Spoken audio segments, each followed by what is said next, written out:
절대적인 믿음을 가진 사람은 절대적으로 순종한다는 얘기고요. 그 순종의 결과로 하나님의 놀라운 기적의 역사를 경험한다라는 이야기인데요.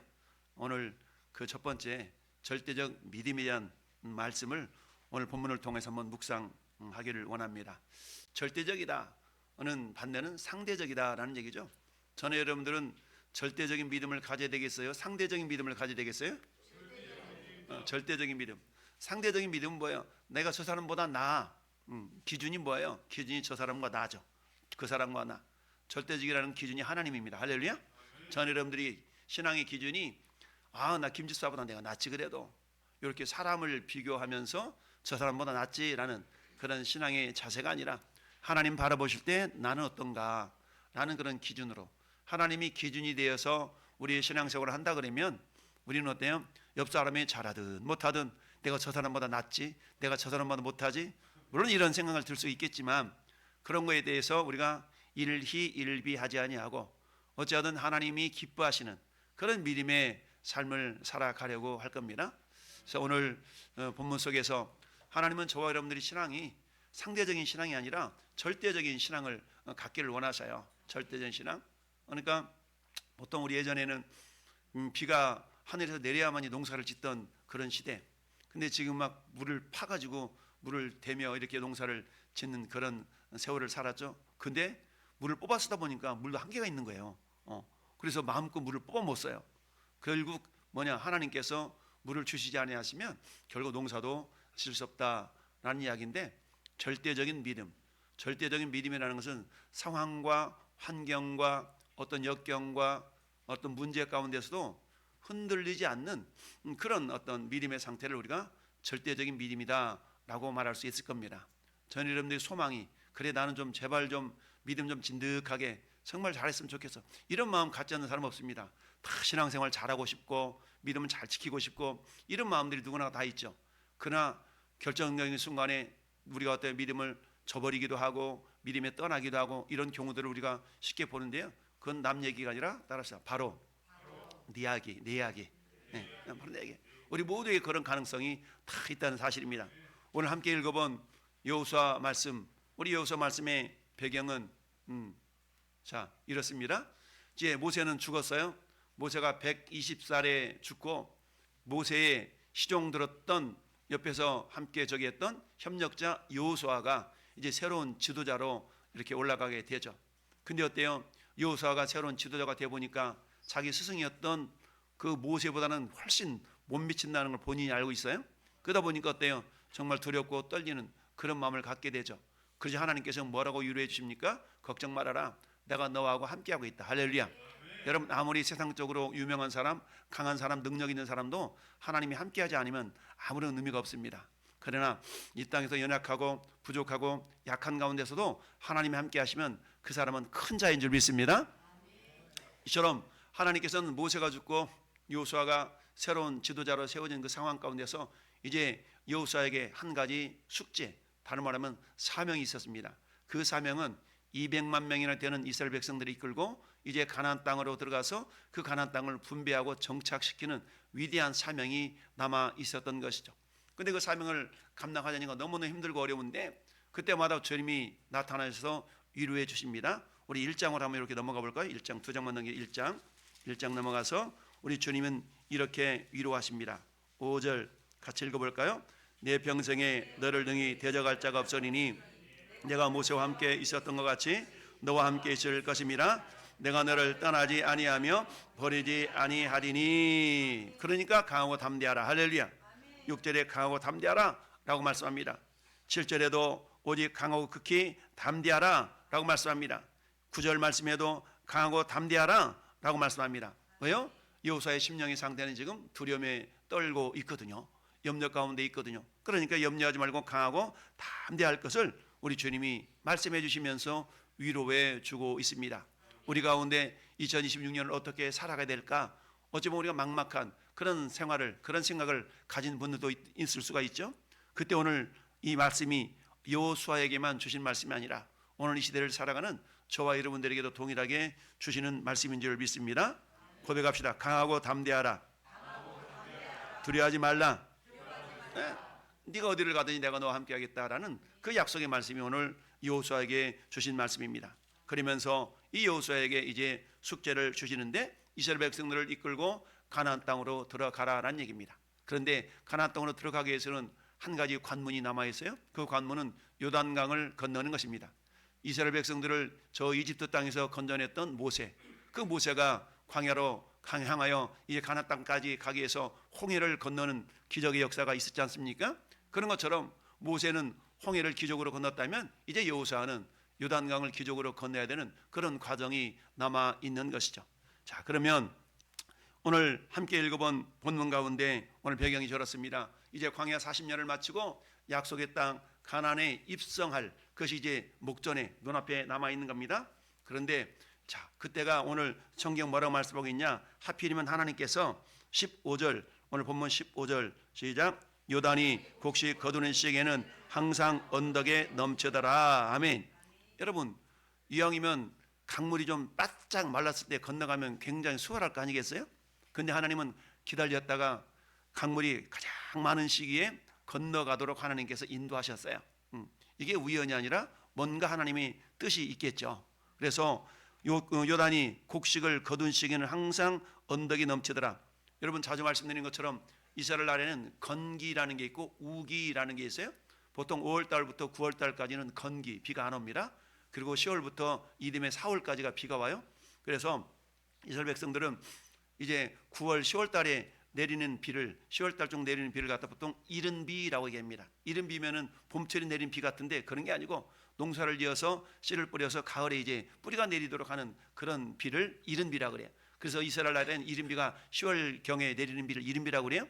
그리고 오늘 본문에 있는 이것은 지금 곡식을 거두는 시기라는 말은 늦은 비라는 얘기예요. 늦은 비. 이 늦은 비는 3, 4월 경에 내리는 비인데 이처럼 이른 비와 늦은 비를 통해서 이스라엘 백성들이 농사를 지어 먹어요. 그런데 이 늦은 비가 내리면 이처럼 늦은 비가 내릴 때에는 강물이 항상 넘쳤다는 얘기입니다.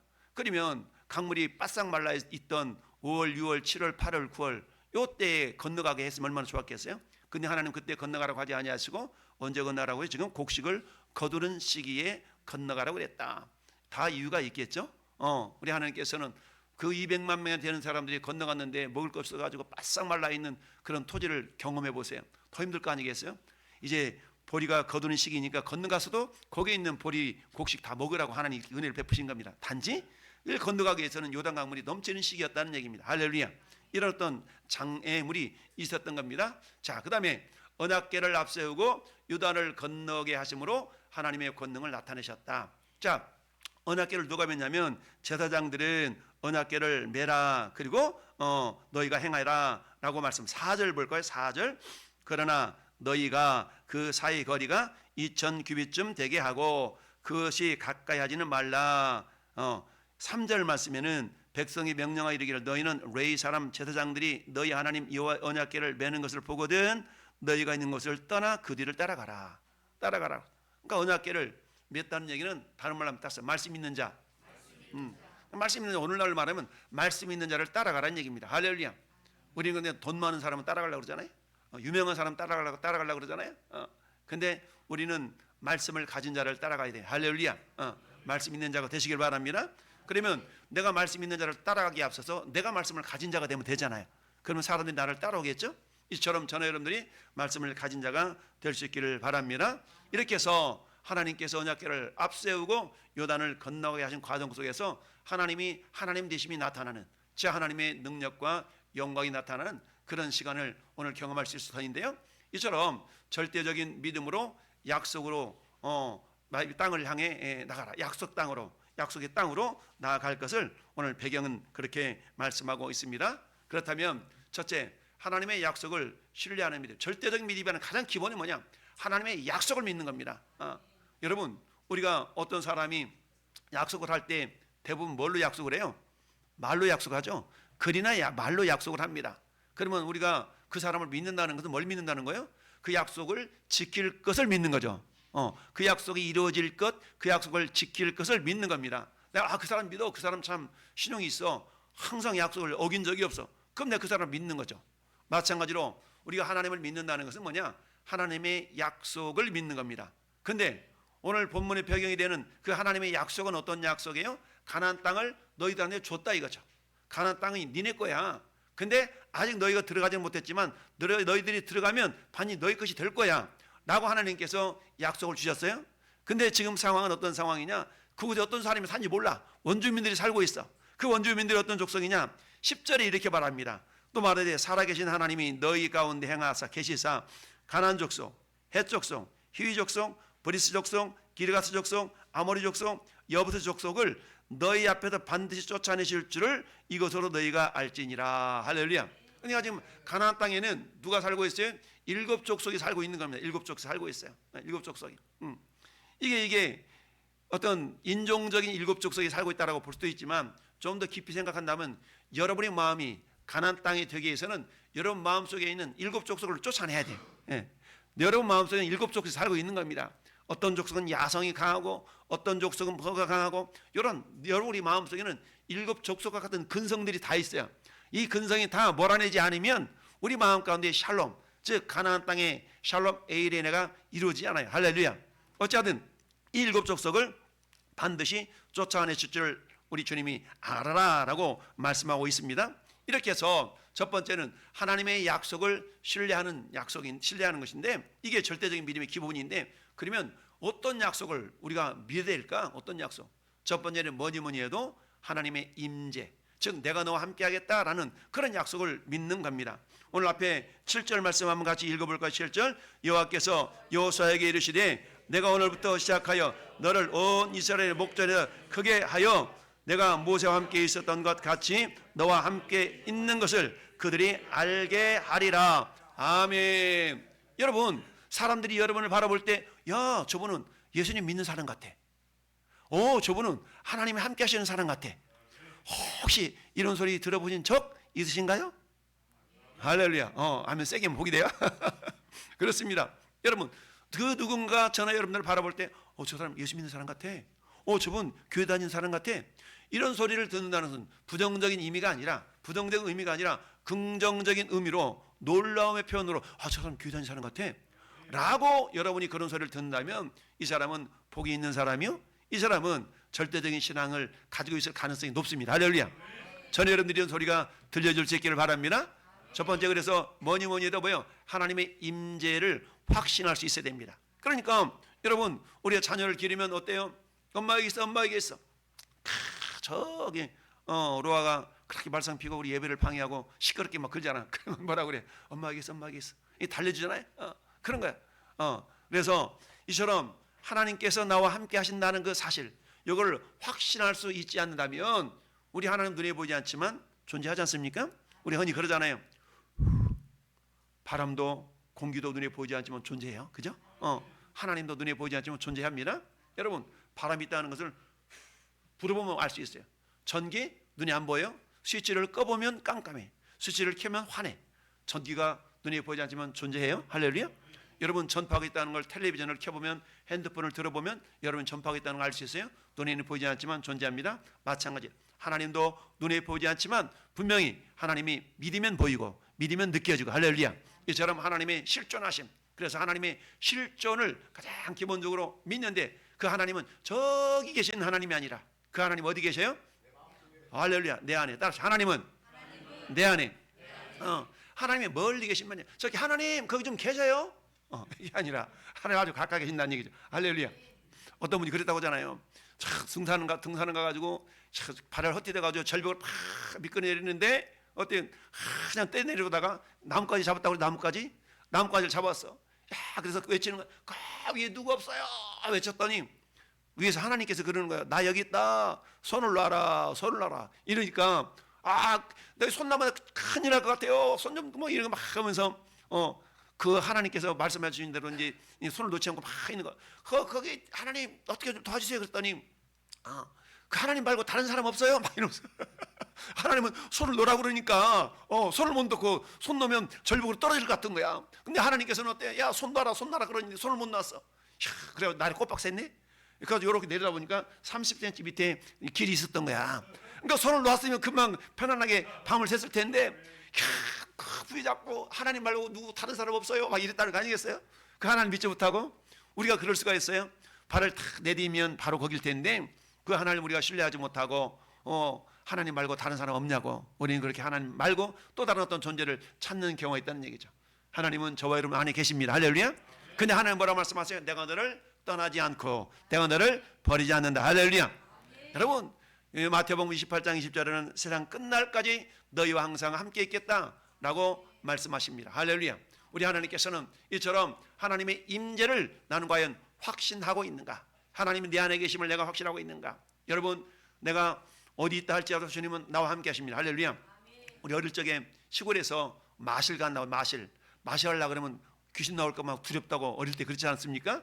그래가지고 막 무서워가지고 뭔가 나타날 것 같고 근데 만약에 그때 하나님이 나와 함께 하심을 믿는다 그러면 우리 어떤 상황 가운데서도 당당하고 담대하게 이렇게 갈 수 있겠죠. 그런 것처럼 하나님의 임재를 확신할 수 있어야 되는데요. 이게 또 안 먹는다. 엔터 쳐보세요. 자, 히브리 13장 5절 읽어봐요. 시작. 족한 줄로 알라. 그가 친히 말씀하시기를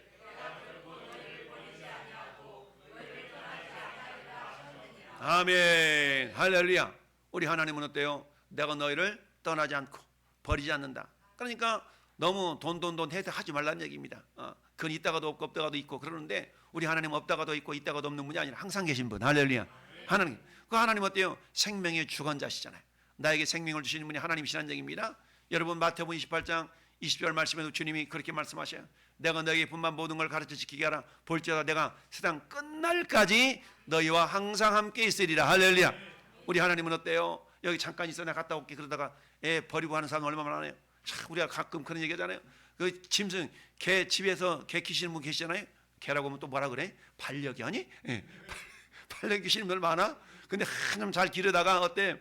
이게 귀찮고 그러면 이게 살짝 되다가 휴게소 같은 데 딱 내버려두고 그냥 가버리잖아. 깊은 산속에 가가지고 그렇다는 거 아니에요?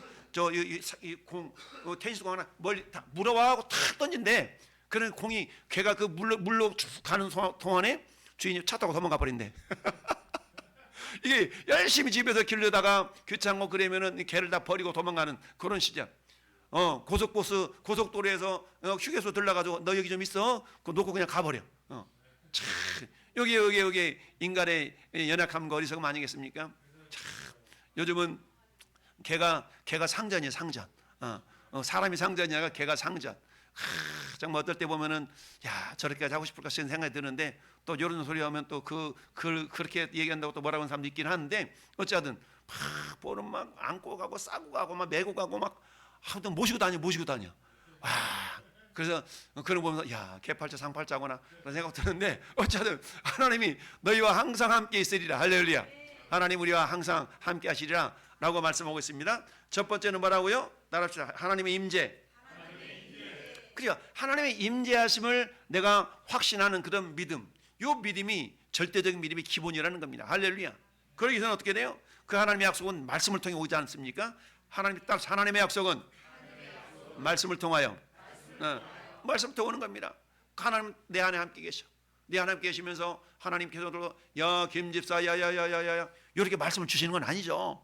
하나님의 말씀이 어떻게 와요? 우리가 말씀을 읽다가 말씀을 듣다가 할렐루야 읽고 듣는 가운데에 여러분의 마음에 감동이 주어지는 그게 하나님의 음성을 우리가 받으면 되거든요. 할렐루야. 그래서 우리 1월 한 달 동안 한번 신약을 한번 통독해보자고 막 우리가 송구영신 예배 때 그렇지 않습니까? 송구영신 예배 때 그래 한번 그렇게 해보리라라고 마음먹고 시작한 지 그냥 작심 3일이 지나갔어.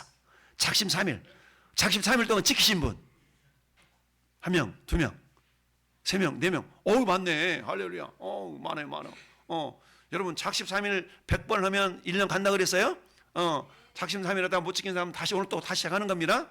야 그렇게 해서 오늘 1월 정말 한 달 동안에 신약 성경만 먼저 한번 일독해보자. 근데 읽으면서 어떻게? 읽으면서 오늘 하나님께 나에게 특별히 이런 말씀이 있었어? 성경이 있다 보니까 이런 말씀이 있었어? 이런 게 있거든요. 평상시에 쭉 그냥 지나가던 말인데 그날따라 딱 감동이 되는 말씀이 있어요. 이런 말씀은 하나님 나에게 말씀하시는구나 라고 여러분들이 받아들여도 크게 틀리지 않습니다. 이처럼 하나님은 뭘 통해서? 말씀을 통하여서 우리에게 임재해 계신다. 할렐루야. 딱 우리가 두 번째 해야 될 것은 딱 말씀을 붙들라. 그렇습니다. 말씀을 붙드는 겁니다. 말씀을 붙들어야 돼요. 자, 우리 9절 말씀 다시 보니까 여호수아가 이스라엘 자손에게 이르되 이리 와서 너희 하나님 여호와의 뭘 들으라? 말씀을 들으라. 말씀을. 자, 요 하나님의 말씀을 들으라. 여러분 이 시간 우리가 예배하러 왔는데 뭐 하러 왔어요? 말씀을 들으러 왔습니다. 할렐루야. 이처럼 하나님의 약속을 신뢰하는 믿음은 뭐니 해도 어떤 약속? 주님이 나와 함께 한다는 약속.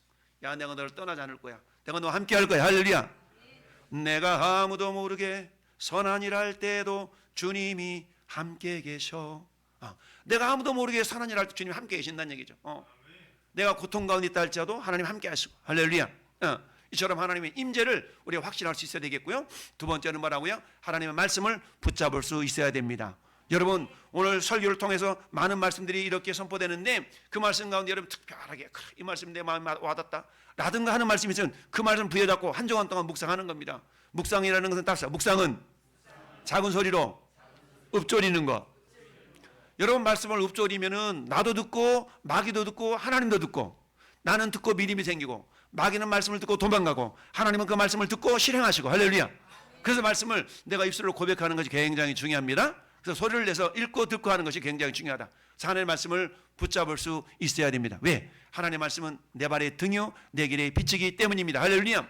그 말씀은 내 앞길을 인도하는 길이요 빛이 됩니다. 랜턴과 같아서 쫙 비춰주는 것이죠. 할렐루야. 뿐만 아니라 그 말씀이 나에게 믿음을 한 걸음 한 걸음 업그레이드 시키는 그런 능력이 말씀 속에 있거든요. 왜냐하면 믿음은 들으면서 하나면 들으면 그리스도의 말씀으로 말미암느니라 라고 했어요. 하나님의 말씀을 자꾸 읽고 듣는 가운데 나도 모르는 사이에 믿음이 부쩍부쩍 자라는 것을 경험하게 될 겁니다. 그러니까 말씀을 많이 듣고 많이 읽을 수 있기를 바라요. 자, 우리는 이 하나님의 약속을 신뢰하는 절대적인 믿음을 가졌던 한 사람, 우리가 잘 아는 아브라함을 들 수가 있습니다. 여러분 성경은 아브라함이 처음부터 절대적인 믿음을 가졌던 건 아니에요. 아브라함은 처음에는 싫어요 못해요 했던 사람이야. 그랬던 아브라함을 하나님께서는 하나님의 열심으로 절대적인 믿음의 소유자로 만들어 가신 줄 믿습니다. 그렇다면 오늘 이 시간 자리하고 있는 저와 여러분들도 마찬가지, 하나님은 당신의 열심으로 우리를 절대적인 믿음의 소유자들로 변화시킬 능력이 있다. 여러분 목사님 나도 절대적인 믿음 갖고 싶어요 라고 생각하지 않는 사람 손 들어보세요. 아무도 없죠. 할렐루야. 우리 모두가 다 절대적인 믿음을 갖고 싶어. 그렇잖아요. 믿음을 갖고 싶어. 그러기 위해서 우리가 1월 한 달 동안에 한번 신학생활 일독해 봅시다 라고 했는데 이게 내 마음대로 잘 안 돼. 왜? 그렇게 길들이지 않았거든. 훈련이 되어져 있지 않았기 때문에 그렇게 잘 안 돼. 그러면 다시 시작하는 겁니다. 할렐루야. 다시 시작하는 겁니다. 그런데 어떻게 시작하느냐? 여러분 어저께 거 못 읽었으니까 어저께 거부터 읽을래? 그럼 못 읽어. 오늘 것만 읽으면 돼. 오늘 거. 그리고 시간이 되면 어저께 걸 채워 읽는 거야. 그럼 여러분들이 성경을 읽을 때 이 기준 카톡에 올려놨잖아요. 여러분 오늘 읽을 분량을 읽어. 근데 못 읽었어. 그 하루가 지나갔네? 그럼 어저께 것부터 읽어야지. 그럼 못 읽어. 그러니까 오늘 것만 읽고 남은 어저께 것까지 같이 읽어 나가는 거야. 할렐루야. 이렇게 해서 해나가면 읽어 나가면 한 달 동안에 신약 성경 일독할 줄로 믿습니다. 자, 그래서 하나님의 말씀을 이렇게 부여잡으면 말씀 속에는 길이요 빛이 되시고 그 말씀 속에는 하나님의 믿음이 녹아 있어요. 여러분 밥을 왜 먹어요? 밥 속에 각양 영양분이 다 녹아 있잖아요. 그 밥을 먹으면 영양분이 내 속에 돌아가 키가 쑥쑥 자라는 것처럼 하나님의 말씀 속에는 믿음이 녹아 있어. 믿음이 녹아 있어서 말씀을 아멘 하고 먹으면 녹아 있던 믿음이 내 안에 쑥쑥 들어와서 믿음이 쑥쑥 자라게 될 줄로 믿습니다. 여러분 아브라함은 처음부터 그런 절대적인 믿음의 사람이 아니었어요. 하나님 얼마나 정말 지극정성으로 아브라함을 이끌어 가신지 아세요? 그래서 아브라함한테 하나님께서는 7번씩이나 약속을 해주셨어. 7번의 언약을 통해서 마침내 아브라함이라는 믿음의 거장이 되기까지 하나님의 열심이 있었던 줄로 믿습니다. 그래서 그 아브라함의 결론을 사도 바울은 로마서 4장 18절에서 22절까지 이렇게 칭찬하고 있습니다. 자, 같이 한번 보십시다. 시작. 아브라함이 만날 수 없는 중에 바라고 믿었으니 이는 내 후손이 이와 같으리라 하신 말씀대로 많은 민족의 조상이 되게 하려 하심이니라. 그가 백선화되어서 자기 몸에 죽은 것 같고 사라의 태가 죽은 것 같음을 알고도 믿음이 약하여지지 아니하고 믿음이 없어서 하나님의 약속을 의심하지 않고 믿음으로 견고해져서 하나님께 영광을 돌려 약속하신 그것을 또한 능히 이루실 줄을 확신하였으니 그러므로 그것이 그에게 아멘. 여러분 백선화되었어요. 내가 100살에 이제 뭘 한다고, 이게 아니라 내 나이가 어때서, 내 나이가 어때서. 박영도 집사님 내 나이가 어때서. 박식사님 나이가 몇이요? 100세 안 됐지 아직? 100세 안 됐잖아. 100세 안 됐잖아. 그치. 고마운 거. 아브라함도 100세가 되었음에도 불구하고 할렐루야. 그렇지. 세상 말로 영감님이 있었으면 이삭 같은 거 하나 낳을 수 있어. 할렐루야. 자, 이처럼 그처럼 자기 몸에 죽은 것 같고 사라의 태가 죽은 것 같으면 알고도 믿음이 약하지 않았어. 왜? 하나님의 약속은 그래도 주겠다는 거거든. 따라서 그래도 주리라. 내 형편 상황은 안 돼. 근데 하나님의 약속은 된대. 그럼 우리가 된 데를 믿어야 돼요? 안 된 데를 믿어야 돼요? 된 데를 믿는 것이 하나님의 자녀의 모습인 겁니다. 할렐루야.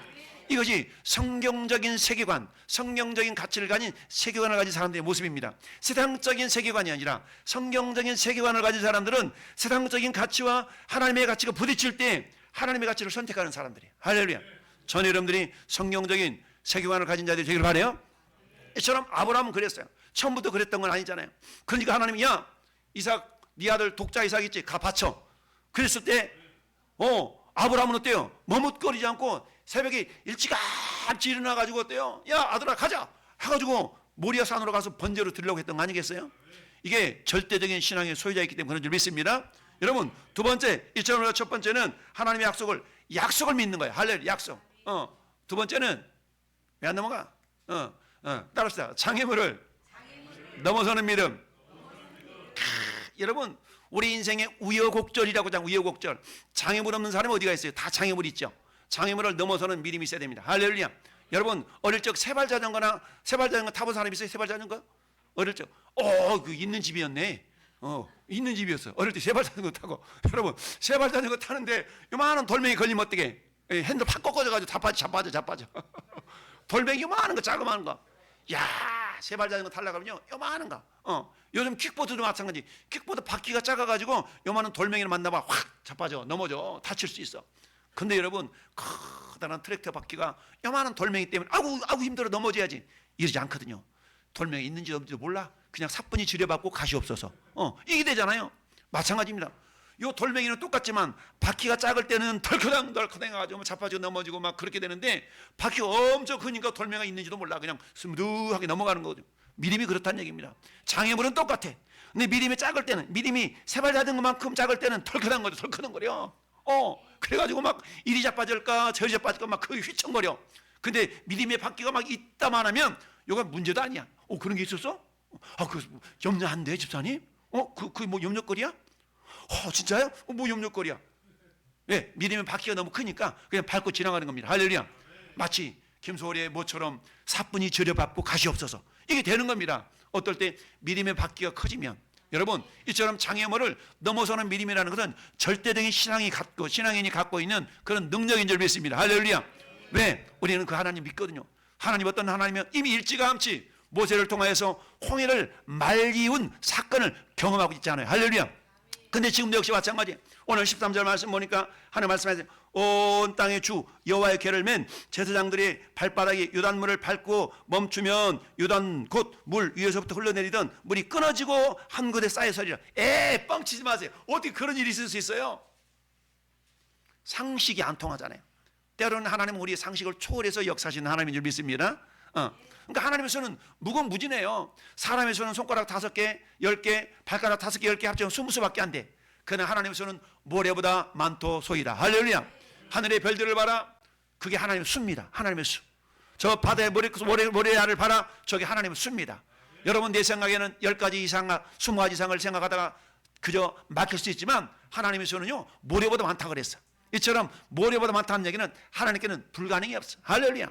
우리 예수님도 그런 하나님을 마셨기 때문에 우리 예수님은 아버지 말씀에는 아멘만 했다고 그랬어요. 할렐루야. 왜? 어떤 상황 가운데서도 하나님이 이루실 거거든요. 그래서 불가능을 가능케 하시는 하나님. 야 홍해를 가렸던 것처럼 내가 요단강을 가릴 거야. 이런 거 아니겠어요? 그 옛날에 우리 조상들은 홍해를 마른 땅을 건넜다고 그랬는데 우리도 그렇게 하실래나? 라고 주님은 또다시 그걸 경험하도록 하신다는 얘기 아니겠습니까? 여러분 이처럼 마가복음 10장 27절 말씀은 성경이 이렇게 말씀하고 있습니다. 자, 사람으로서 할 수 없으되 하나님은 그렇지 않으니 하나님으로서는 다 하실 수 있느니라. 할렐루야. 사람은 못하는데 하나님 다 하신대. 예. 사람은 하나님은 다 하시던 전능자인 줄 믿습니다. 여러분 출애굽기 14장 21절은 이스라엘 백성들이 홍해를 마른 땅처럼 건넌 사건을 말씀하고 있습니다. 불가능을 가능케 하시는 하나님 우리가 신뢰할 수 있기를 바라요. 할렐루야. 이처럼 저는 여러분 두 번째로 뭐냐, 믿음의 발걸음을 내디딜 수 있어야 됩니다. 지금 어때요? 제사장들이 지금 요단강을 딱 밟고 섰더니 물이 딱 끊어졌네. 끊어졌어. 근데 우리가 지나가려고 하면 어떻게 해? 물이 다시 합쳐지면 어떡하지? 물이 합쳐지면 어떡하지? 그럴 수 있을 거 아니겠어요? 제사장 입장에서 봅시다.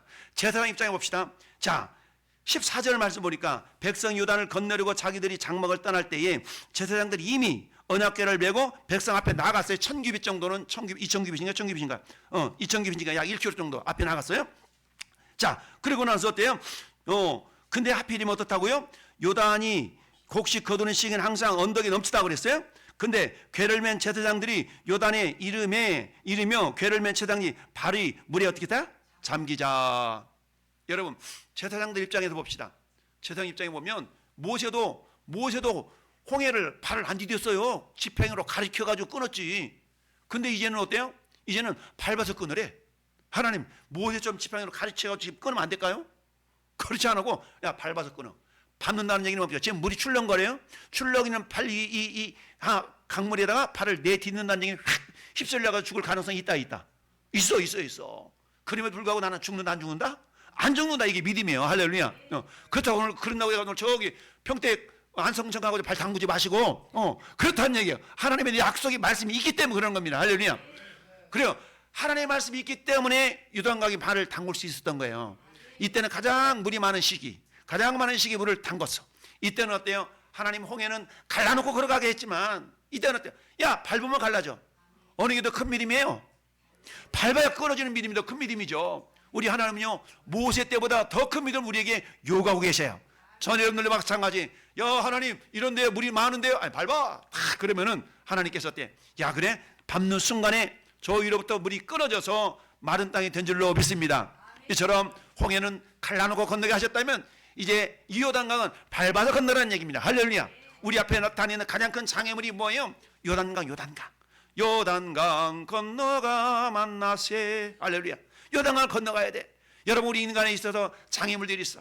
지금 이스라엘 백성들에게서 가장 큰 장애물은 요단강이야. 저나 여러분들에 있어서도 요단강 같은 장애물이 있을 수가 있습니다. 근데 그 장애물은 어때? 내가 밟을 때에 사라져. 밟을 때. 밟장구 눈으로 보면 어머나 이렇게 큰데 어떻게 큰데? 여러분 우리 어머니 말씀 가끔 해드리잖아요. 제가 시골에서 일하기 싫은데 가끔 그래요. 밤매러 가자 그래.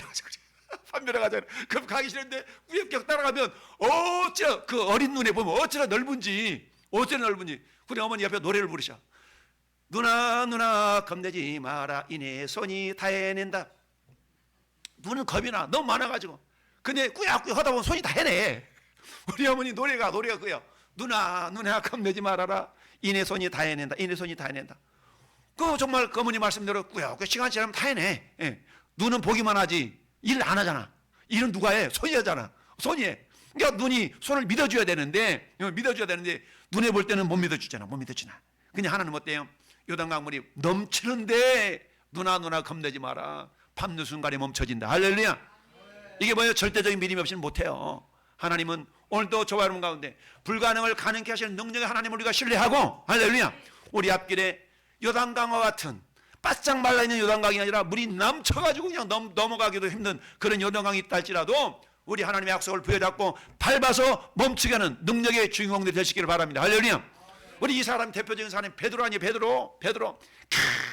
우리 베드로가 배를 타고 건너가는데 밤에 저쪽에 누가 막 유령처럼 걸어와. 유령인가 보다. 그랬더니 예수님이 뭐라고 그래? 야 나다. 누구요? 주님이시구나. 그랬더니 베드로가 뭐라고 말씀합니까? 주여. 마가복음 마태복음 14장 29절에 주님이시거든 나를 명하사 물 위로 오라 걸어서서. 그랬더니 주님 뭐라고 그래? 오라. 근데 물 위로 건너가잖아요. 근데 걸어가다가 빠지긴 했지만 이 빠지기 전까지 믿음 어떤 믿음이었어요? 엄청난 믿음이었어요. 절대적인 믿음이었어. 주님 뭐라고 그러니까 물을 성성거 걸어가. 와, 고민도 없는 멋진 믿음입니까? 여러분에도 그 믿음 있기를 바랍니다. 할렐루야. 설령 빠지면 헤엄치면 되잖아. 이런 믿음이 절대적인 믿음의 소유자인 줄 믿습니다. 여러분 밤새도록 고기를 잡아내 한 마리도 못 잡았어. 주님 뭐라 말씀하세요? 야, 깊은 데로 가 던져라. 밤새도 그물지는 못 잡았지만 따라서 말씀에 의지하여 그물을 내리리라. 이게 믿음. 말씀에 의지. 내 지식과 내 경험과 내가 하는 말이라면 안 돼. 그물은 밤에 내려야 갈릴 바다가 밤에 내려야 돼. 근데 낮에 가서 그물 내리라고 그러니까 상식하고는 안 통해. 경험하고는 안 통해. 그럼에도 불구하고 말씀에 의지하여 내리리라. 여러분의 지식과 경험이 말씀과 어긋날 때 어떤 걸 선택하라고요? 말씀을 선택하는 것이 성경적인 세계관, 성경적인 가치관을 가진 사람의 삶의 방식입니다. 할렐루야. 네. 이처럼 베드로는 어래요. 결국 그렇게 했대요. 만선의 기쁨을 경험한 거 아니겠습니까? 세 번째, 장애물을 넘어넘기는 거. 세 번째는 뭐냐? 세 번째, 자, 따라서 하나님의 영광을 드러내는 믿음.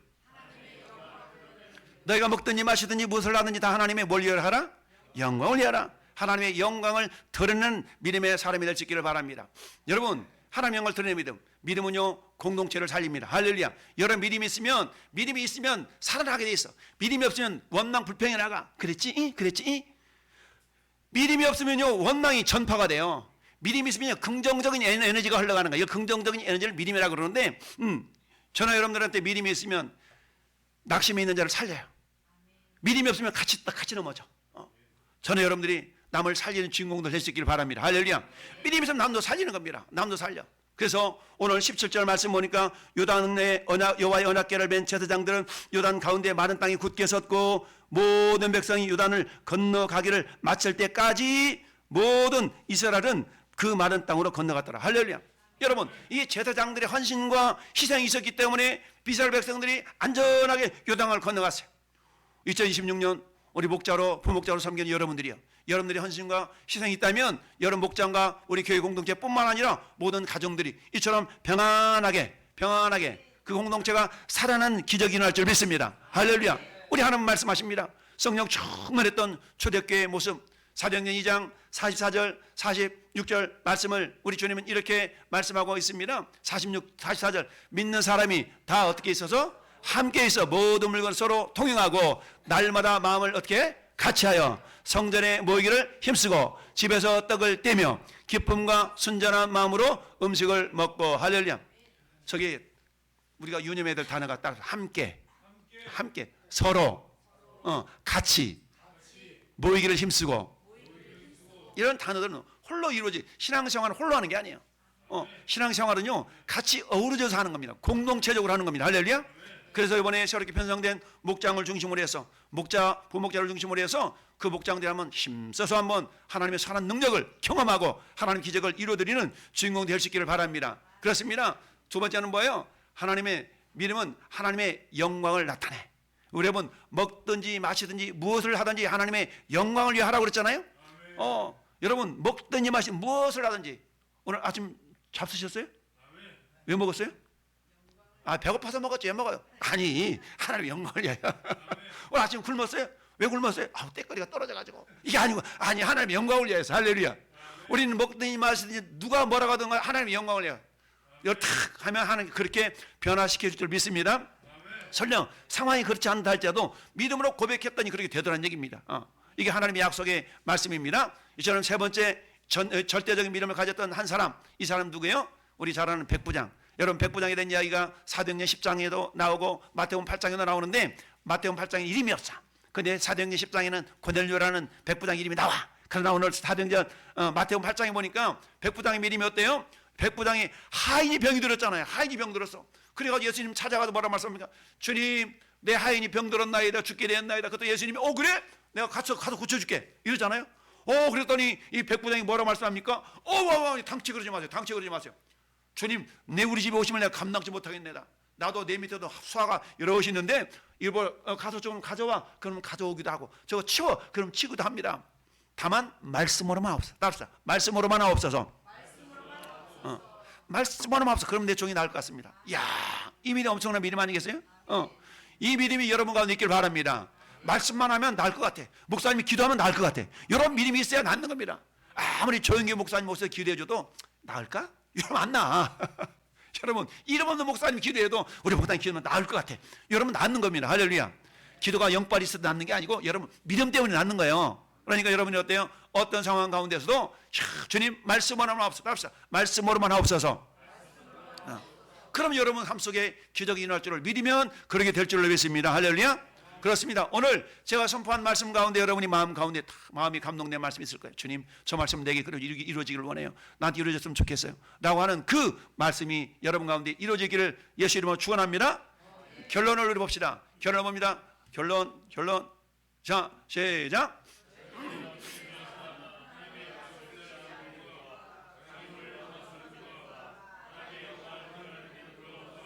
아멘. 할렐루야. 절대적인 믿음의 사람은요, 뭐니 약속을 믿어. 약속. 하나님 뭘 믿는데? 하나님 약속이 있지, 믿지. 성경에 수천 가지 약속이 있어. 그 약속에는 반드시 뭐가 있냐면 명령이 있어. 명령과 약속은 같이 와. 그 명령을 내가 순종할 때에 그 약속이 나게 되는 겁니다. 여러분 다음 주에는 절대적인 순종이라는 이야기인데, 믿음과 순종은 동전의 양면과 똑같아. 하나님께서는 약속 속에 없는 축복을 담아놨어. 근데 그 축복이 내 것이 되기 위해서는 하나님께서 뭘 요구하시면 순종을 요구하셔. 할렐루야. 그래서 오늘 하나님 나에게 절대적인 믿음의 소유자가 되기를 원합니다.